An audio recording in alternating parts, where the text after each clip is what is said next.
Mga kapuso, nagbabalik po tayo dito sa Commonwealth Avenue sa Quezon City. Saklaw po ito ng Barangay Commonwealth. At mula sa aking kinatatayuan, nakikita ko itong overpass. Marami ng mga kapuso nating commuter ang pababa rito. Papunta rito sa masasakyan nilang mga public transportation. May mga bus, may mga UV Express, may mga jeep din na nakikita natin.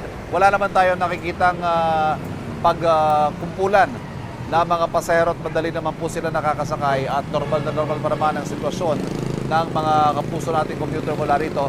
Maluwag pa po itong bahagi ito ng Commonwealth, pero as you approach, yun pong bahagi ng papalapit sa elliptical road ay doon po nagkakaroon na ng pagbigat ng daloy ng trapiko dahil na rin po sa volume ng mga sasakyan ngayong 7:11 in the morning. At sa ating pong pag-check sa X account ng MMDA, may naiulat po sila na road crash incident sa bahagi po ng elliptical sa Visayas Avenue. Kaya yan po, maaring makaapekto din yan sa daloy ng inyong biyahe kapag nakarating na po kayo sa bahagi ng elliptical kanto ng Visayas Avenue. May ilan pa pong mga naiulat na mga road crash dito.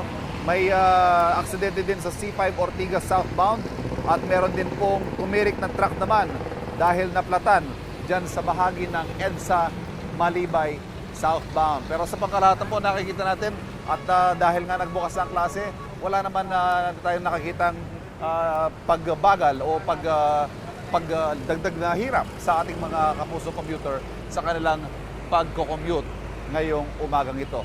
At yan po muna ang latest na sitwasyon ng morning commute ng ating mga kapuso mula dito sa Commonwealth Avenue. Balik muna tayo sa studio.